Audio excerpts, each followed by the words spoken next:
Ladies and gentlemen, Good evening. Are you ready? Okay, here we go.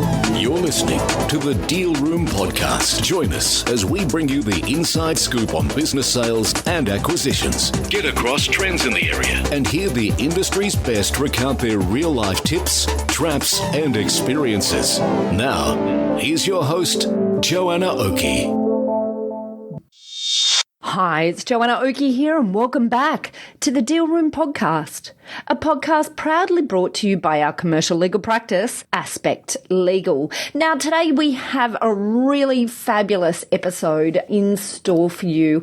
This is all about secrets from the inside, the top areas of insight from 30 years at the coalface. And to talk all about this, we have on board today Allan McKeown, who is the founder and CEO of Prosperity Advisors Group, who this year have celebrated 30 years of business. Now, this is a really good episode. In fact, it's so good that we've turned it into two episodes. So we have two episodes here, part one and part two, talking all about these areas of insight into merger and acquisition activity that Allan has seen over the 30 years in which he's had Prosperity Advisors Group. Now, first, I just want to start by giving you a little bit of background of Allan, because I think it really sets up the scene well for the discussion that Allan and I have in this two-part series. So Allan is an accountant. He commenced his professional career with the global accounting firm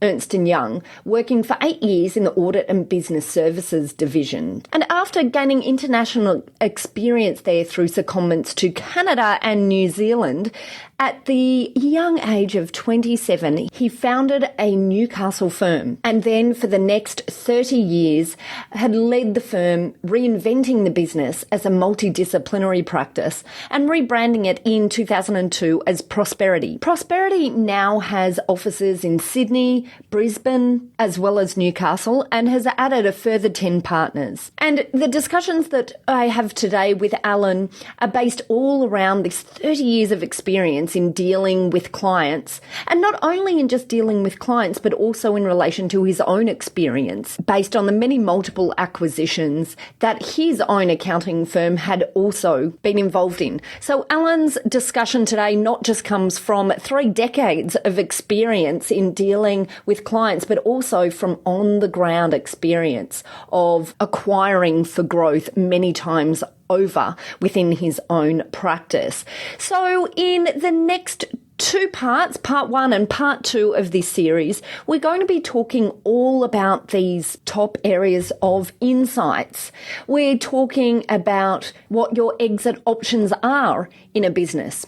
We're looking at buyer and seller identification. We're looking at building the value in the business. We discuss information memorandums, due diligence, and we get into quite a lot of detail about the deal itself. And finally, the role of advisors. So I'm really looking forward to bringing you part 1 and part 2 of our discussion with Allan, Secrets from the Inside. Here we go. Allan, hello. I'm really excited to talk to you today about all of these areas of insight that you've had from 30 years at the coalface. Thanks, Joanna. Time flies when you're having fun. Mergers and acquisitions are a really exciting area. Energise us any time that we get involved in a project of this nature. And of course, there are lots of intricacies involved in each project. So I'm delighted to share some of things that we've learned along our 30 years of practice. Yeah, fabulous. Okay, all right. And I guess let's start off, perhaps we'll just start off right from the beginning. I guess today we're talking about a number of areas of insight that you've seen over time. So what's the top area, I guess, that you feel buyers and sellers should think clearly about before they come to that point of exit? I think for sellers in particular, got to understand how they got to the position of preparing their business for sale. So there are generally 3 categories of seller. There's the serial entrepreneur that finds an opportunity, takes it as far as they can and flips it as soon as they can to maximise their capital return. There are those that have no intention of selling and they're approached with as the Godfather would say, an offer they may not be able to refuse, or at least an offer. So it comes completely from left field. And there's the other category, and I think this is a really interesting one that we probably see most of, and that's the long-term business owner-operator. Might be family business, might be a business they've started or acquired, and often they've just run out of something. They've either run out of energy, they've run out of passion. Sometimes they've run out of money, they've run out of ideas, and they just feel that they're blocked. And often there's a way of unblocking those things. And I guess in our role, sometimes it's psychologists as much as a business structure advisor to try and work through those issues to say, well, if you did this or that, would you really need to sell the business? Is the time right now? Or can you fix these things and go on to maximise the value of what you have? Such a good point that you make there, because I was actually, it's strange that you bring this up, because I literally about an hour ago got off the phone to a client who had been running headlong into the sale process and then now is at the point of signing and has suddenly said, hold on, I actually don't think what I needed to do was sell in this instance. Yeah. And it's a lot of wasted time and effort for all of the parties involved. I mean, for him, his eye's been off the ball of the business as well, because he's been focused on the sale and it's only just had this revelation that maybe that's not what it's about. Maybe if you can share with us, you know, do you recall any examples where this has played out in a big way, or you know, I guess examples of when you've been able to have this discussion with client early enough to pick up the signs? I think there have been plenty of those, but it's probably where we haven't been able to convince them they've sold the business. And I think the really salient point is when you're a business owner operator, you're just used to being in business and running something and having the personality attached to the business. You get into a routine and a pattern. When that stops, people sell the business, they bank the check, take the long holiday, and then come back and it's now what? And on many occasions, we then see many people go back into business again because that's what they know, that's what they really like, and they were really just in a pressured position that forced them to leave.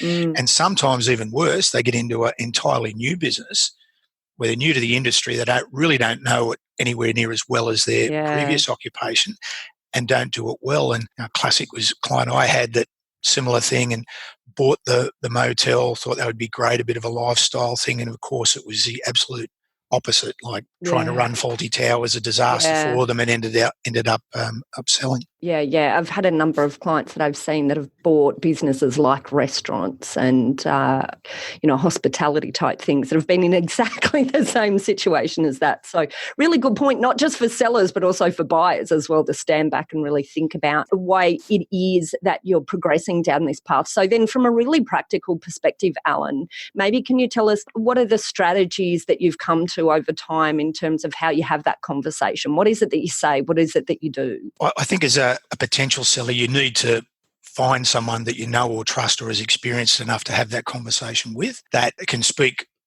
directly and frankly to you about the options and things that you need to consider. And quite often the owner-operator will need to change some of the things that they do to go to that next level. So if it's finance, they may need to release some of the control, the equity in the business. If it's a management blockage, well, again, they may need to delegate and create new positions. So it's a bit of a decision about whether they're really up for those things to free the blockage. And if they're not, maybe the best thing is to sell. They're not able to transition to that stage. Many of these things you're talking about are perhaps not necessarily things people link together with a discussion with their accountant. I like, some of these topics. I mean, is that something that you have come to over time and that is part of Prosperity, a broader approach to talking with clients about these things?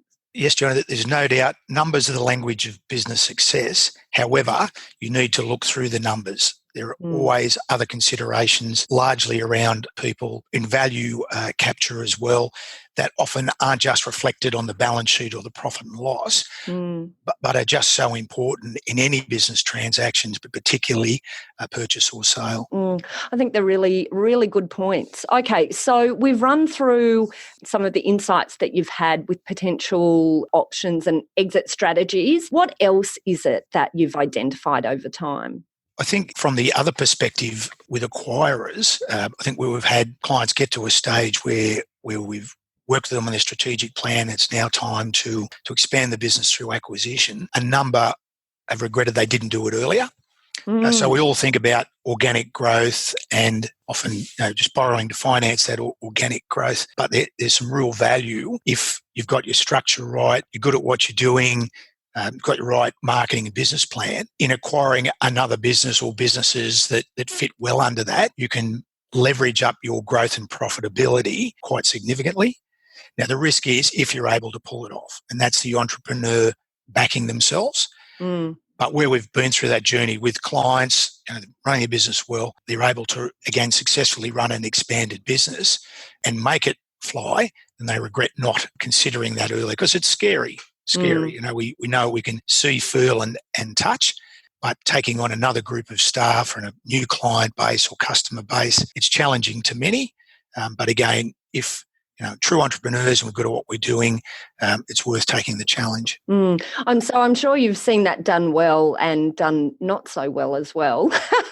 And so maybe what are some insights over time that you have in terms of, where acquisition as a growth strategy has worked really well? What categorises that type of business or business owner? I think the most important thing is understanding why you're doing it. So I talked about growing and having a larger business.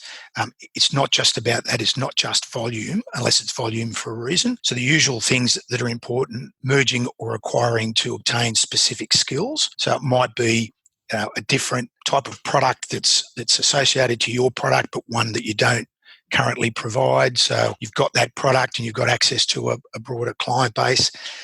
It might be the skills of particular people within the organisation. It might be a geographical footprint. So you might be based in New South Wales. You want to expand into Queensland rather than set up a greenfield site. You'll get faster traction if you can find the right business and work off an existing base. Those types of things where you're merging for a specific reason or a thing that will add to your business give you nothing's guaranteed, give you a greater chance of success. And so am I right to say you, over the, I guess, history of prosperity, have dabbled in all of those areas yourself personally as well? So as well as advising clients, we've grown our own business through merger and acquisition. Not often, but probably every 2 or 3 years over our 30-year history, we've acquired or merged a business or practice in with our broader firm. And so which of those strategies for your own practice do you think worked best? So you talked about different strategies of acquisition or different approaches to acquisition. Which for an accounting practice do you think worked best? We were probably one of the early adopters to providing holistic advice. And so we started providing financial planning advice in our firm in the late 90s. We had a view that holistic advice was future for accounting firms, and so we merged with a financial planning practice. So that brought individuals with that specific skill base and background in that discipline that our own partners and colleagues would have taken years to develop. And so working with your clients, how is it that you work with them through the process? How does it usually work? Do they come and say, we really want to grow, we're thinking of buying another organisation, and then you sit down and have the discussion about how that might play out best for them in terms of the strategy of who it is that they're going to go after and how they're going to use acquisition as a growth strategy? So ideally it comes out of that business planning process that we're involved with a vast number of our business advisory clients.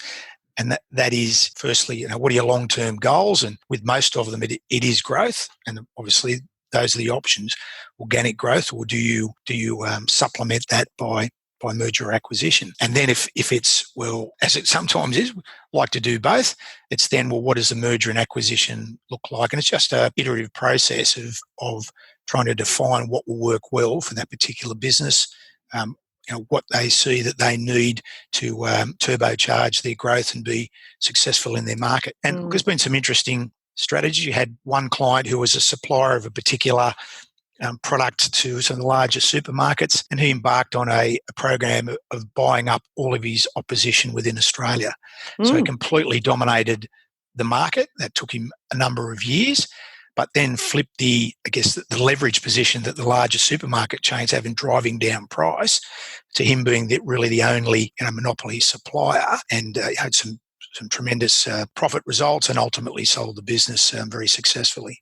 That's really clever. We like stories like that. Are there any, standout stories on the flip side of, really, really wrong calls that perhaps were quite foreseeable? I can't recall any specific disasters. I suppose there are some that don't go as well as management would have liked, and I think we all overestimate the speed with which you're able to pull an organisation into another or deliver on your business plan. So some of the things take a bit longer, and I think mainly where that's happened is not so much around the strategy, it's misjudging the people issues.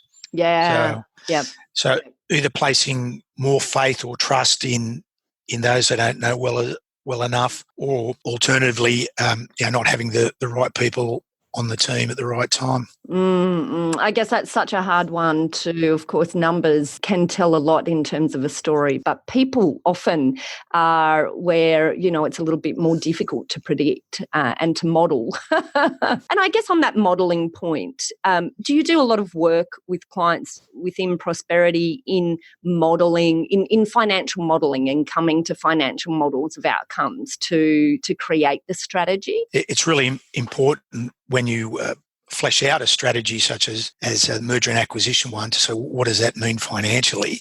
There's certainly the profit element, and no one would do it unless there was an appropriate return for the risk you undertake.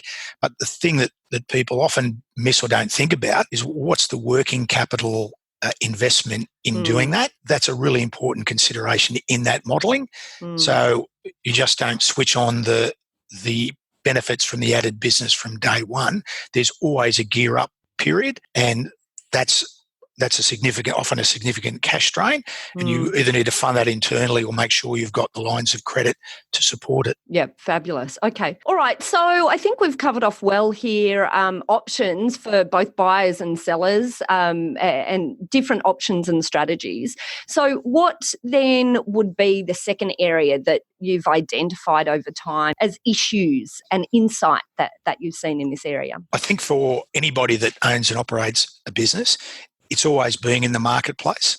That even though you may not be considering sale at the moment, all it takes is an event. It might be a financial one, it might be a health one. It's important to have it in the back of your mind if it's not a short-term matter for you. And that's about being well-known, making sure you've got profile, making sure you mix in industry circles, and knowing other organisations where you say, well, look, I like those guys, they've got a similar culture, they're competitors, and you just never know where things may lead. And that works from the flip side as well, and would assist you in identifying businesses that you might like to acquire or merge into yours. So it's spending time in the right circles, and often it's hard to justify that investment. So there are industry associations, all the rest of it. Many view that as a day out of the business, but you need to be focused on that longer term value and opportunity in building those networks, getting to know the broader environment of firms in your industry, so you can identify good M&A opportunities if the need presents itself. That's interesting. I rarely hear people talk about that as a strategy. It actually makes a lot of sense. I like it. It makes a lot of sense. I guess that's in particular in relation to possibility of buying into or selling into within the same industry, rather than, as you were talking about before, the adding different types of business units. But it's a really good point. And often because the multiples from between different industries can be very different, the valuation formulas. I think also, having a finger on the pulse of what it looks like within your industry, not just a generic understanding of business valuation, but business valuation within your industry can be a really useful thing. Because as you were saying, we certainly see quite a lot of businesses who weren't necessarily aware that they might be about to sell, and then they're either approached or they suddenly decide that they want to buy another business or whatever, and having no concept at that point of what the valuation criteria is means that you're coming at it really cold and it leaves you at a disadvantage, I guess, at the negotiation table. Is that something that you've employed in the accounting industry? Like, is that how were you out there looking for practices through industry events? Yes, we are. As business owner operators, we're mindful of that, and it's having a profile within the industry. So we've been approached by people looking to merge their practice or business on the basis of what they've seen or read about us, or awards we may have won. It's building that credibility within your own ecosystem. I think can help draw some of those opportunities towards you. That's a really good point. The other things you've got here is cultural fit versus worst street. Yes. So how does that? What's the link into the buyer-seller identification? So I guess that strategy I just spoke about of being in your marketplace and identifying people that are close. That's one strategy, and they always say make sure there's a cultural fit. I've also seen it work where there hasn't been a cultural fit, and where I see you're buying the worst house in the best street. So the culture may not be equivalent, but there are other assets within the business that make the acquisition worthwhile, if that makes sense. Yeah, absolutely. And the value you pay is cognizant on that. So you're paying less because there's some cultural mismatch with the business. But if you can work through that and realise the value in the assets, it may well be worth the differential. But I'm sure you've seen many examples. I mean, I've seen many examples of cultural fit cultural fit issues take an enormous toll post-acquisition, even when the feeling was by the acquirer that the assets were something that they could really utilise. How often do you see businesses actually be able to deal with that cultural fit element properly? Do you know what I mean? I mean, have you seen that as, I just often see cultural fit as being that one element there that many people in acquisition mode feel they can get across the line of, but it still ends up being this constant thorn. It is very, very, very tough work and not for the faint-hearted, but I have seen people achieve significant enterprise value from working through it, but it requires hard decisions, it requires early decisions, it requires almost immediate action on addressing those cultural issues and not tiptoeing around, well, we'll just leave both businesses as they are for a period of integration. Yeah. Which I think is a good strategy in most occasions, but where there clearly isn't a fit, then it needs to be mapped out for everyone sooner rather than later. And particularly in that early period when people are expecting things, going, well, here's the new firm or the new company, what are they going to do? And if it drags on, it's harder to achieve the change than that you're perhaps contemplating in the first place when the deal was put together.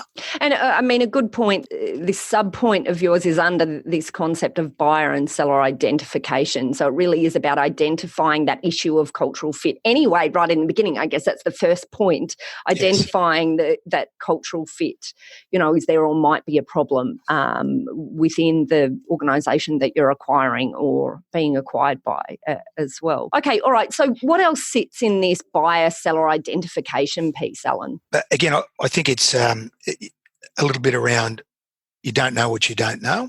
So by being in the marketplace, talking to people in similar companies and maybe in other geographies, and we, from Prosperity's perspective, we meet with our international alliance accounting firms from around the world. So you find out what they're doing and the types of businesses that they're getting involved in. And there's a lot of diversification.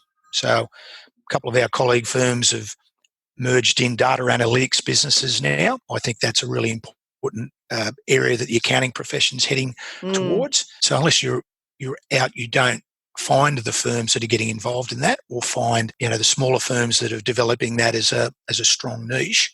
And maybe there's a good fit in coming together with an organisation like that, for example. Yeah, that's a really good point. Okay, great. All right. So I think moving on from the buyer-seller identification, what's the next main area of insight? As a seller, once you've made the decision that the time is right, or that you're preparing for sale. It's preparing the business to make sure that you're maximising the value. And this might be strange coming from an accountant, but it's not just about the net profit. It's not just about the profitability of the business. There are so many other things that purchasers obviously not obviously, but purchasers will look at. They'll add often premiums to organisations that have robust systems and processes within them that might have, some really well-skilled rising stars within the business, that there's a laid out succession plan. You're not necessarily key man to person dependent on one or two people. If there's that good supportive management team, they'll give some consideration to that culture issue we talked about earlier, but also what's the innovation quotient like in that business if it's relevant. We're all transitioning our business models these days, and no matter what business or activity you're involved in. So what's the adaptability quotient of the workforce, and how willing are they to change and develop new ideas? I think that's an important consideration. There are other measures that aren't just financial. So have you thought about running a net promoter score system to demonstrate that you have got good customer service and loyalty from your customers, rather than just saying that or pointing to rising gross sales, that you've got a world recognised method for proving that? And with your people, is there a 360-degree feedback system in to say, well, we're working with our people to become better managers and leaders and so forth. All right. And before Prosperity Advisors, you were Allan McKeown. Yes, that's right. Interesting. All right. Okay. And look, it wasn't about preparing for sale. It was accordance with our business plan in growing the business, in wanting to be an East Coast advisory firm as we've grown to become in different markets. It wasn't about a small number of individuals. It was about building a name and a brand that made sense in any of those marketplaces. And in our case, we did it as a differentiator that gave us the opportunity to prompt discussion about holistic service when we talked about the name and why people had come to Prosperity. Yeah. And I guess with all of these things that you're talking about in terms of building the value, none of these something that you can do in sort of 1 month or 2 months or 3 months or probably even 1 year. If you're rebranding, you really need time for that to set in. Obviously, for systems and processes, it's not something that happens overnight. For building talent and having the management team, all of this needs proper preparation. But I often find business owners think about this concept of exit at the point of exit rather than in advance. So how is it, what's the practical way that you help your clients grapple with these issues well in advance so that they actually take and have impact in time for sale? And it's all about business planning. And sadly, most business owner operators' plan is to be in business in a year's time. Simple as that, Sally. I mean, they're busy, putting out the fires and selling their widgets, whatever it might be. An important process we go through here is the longer term. Well, where do you want to end up? What's the retirement piece look like for you? Whether that's 5 years, 10 years, 20 years out. Where do you want to finish? And that might involve a number of things, not just numbers, but where it is a number, where it is a quality of life supported by a financial underpinning, we then work backwards to say, well, let's value your business now. What's that number? Here's the time in between. What do we need to do to your business to get it to a position where it can be sold for that number for you to realise your retirement or what you ever want to do, what you want to do in your post-work career? And that's a really important process. It gets people to think through the day-to-day and start to understand the value of these longer-term investments and strategic decisions, and to understand that they need to do those if they want to get to that ideal position. And so do those discussions occur within Prosperity principally in the wealth management, financial planning side of your business, or do you think in Prosperity, and I guess I'm talking here about other accounting practices as well, does that also, what does that look like if it's not just within a financial planning practice, if that makes sense? So it's more common in financial planning on an individual basis, and that's exactly the methodology. It's what do you want to retire on? What are your assets now and your income, and how do we fill in the dots? It's much more complicated in a business owner operator sense because there's generally one big asset, and it's not just savings that'll get you there or smart investment decisions. There are a lot of intricacies in building your business value. So you've got to unpack that and work out a strategy and a detailed plan to put all those things in place. So we certainly do it in financial planning, but we've used that background and learnings to introduce that to our business services and advisory section as well.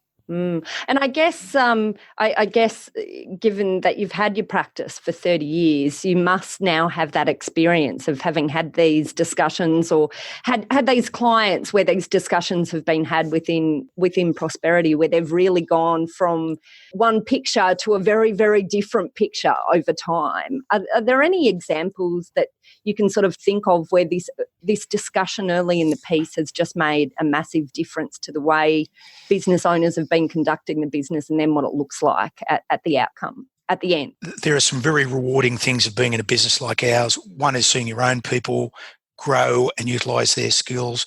But secondly, importantly, is to see your clients go on and achieve fabulous success.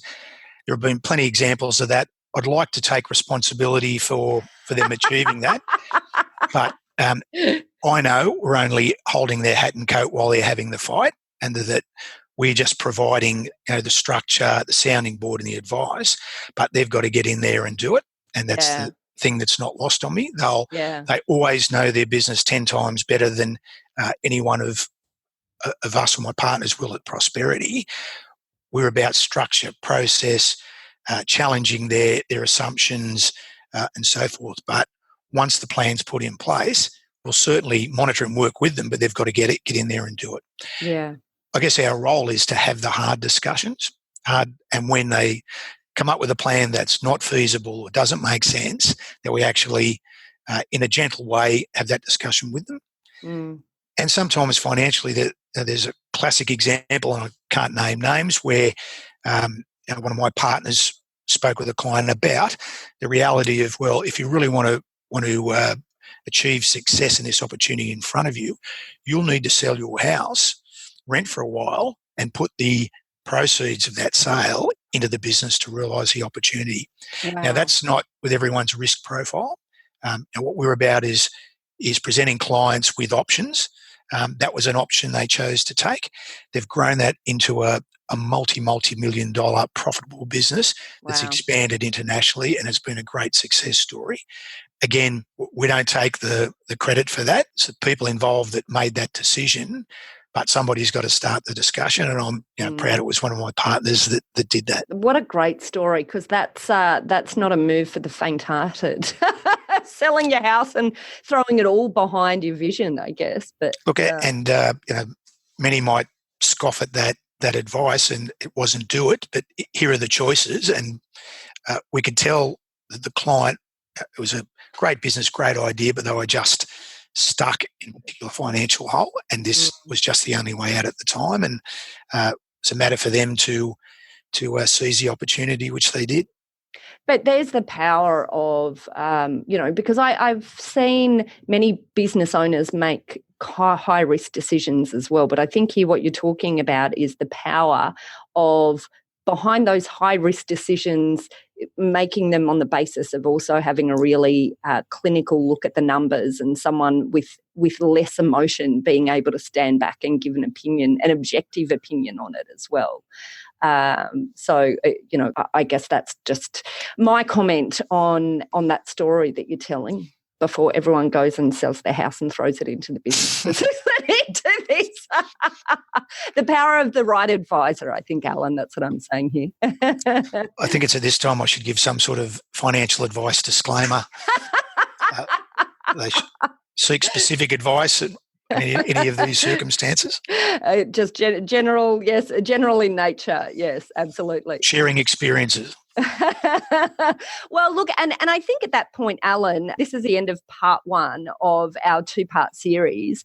And maybe this is a really good point for you to just talk to us very briefly about Prosperity and maybe how our listeners can get in contact with Prosperity advisors if they're interested in getting a bit of this holistic advice that you've been talking to us about today. Well, thanks, Joanna. We're a broad-based advisory firm. We really give advice on most financial matters other than insolvency that gives clients a 360-degree view of their whole financial landscape. The bulk of our clients are business owner-operators, so that's how we grew the business initially. So that DNA of helping people develop, grow their business and ultimately sell them for appropriate prices is well ingrained in what we do here. But we also spend the time to look after the other aspects as well, make sure that wealth is protected in all sorts of insurance, that there are investment plans in place, that the right tactical and tax moves are taken as well to ensure that there's appropriate return for the effort and risk owner-operators take in doing what they do. Absolutely fabulous. I love the model. And how can people get in contact with Prosperity advisors, Allan? Through our website, we'll provide all the details, Joanna, so it's prosperity.com.au. Excellent. Wonderful. Thank you. We're really looking forward to having you back, Allan, to go through part 2. My pleasure, Joanna. Well, that's it for this episode of the Deal Room podcast. Today, we have been chatting to the absolutely fabulous Allan McKeown all about his secrets from the inside, from his 30 years at the coalface. So you've only heard half of the story. You've been listening to part 1 of our 2-part series. So come back to the same place next week to hear part 2 of our 2-part series, where we finish off this discussion with Allan, rounding off this insightful discussion by talking about due diligence, the deal, and the role of advisors. But in the meantime, if you'd like more information about this topic, then just head over to our website at thedealroompodcast.com, where you'll be able to find more details of how you can contact Allan and his team at Prosperity Advisors Group. And there you'll also be able to find details of how to contact our legal eagles at Aspect Legal if you or your clients would like to discuss any legal aspects of sales or acquisitions. Well, thanks again for listening in. I really hope that you can join us next week for part 2 of our fabulous 2-part series with Allan. And until then, I hope you have a fabulous week. Well, thanks again for listening in. You've been listening to Joanna Oakey and the Deal Room podcast, a podcast proudly brought to you by our commercial legal practice, Aspect Legal. See you next time.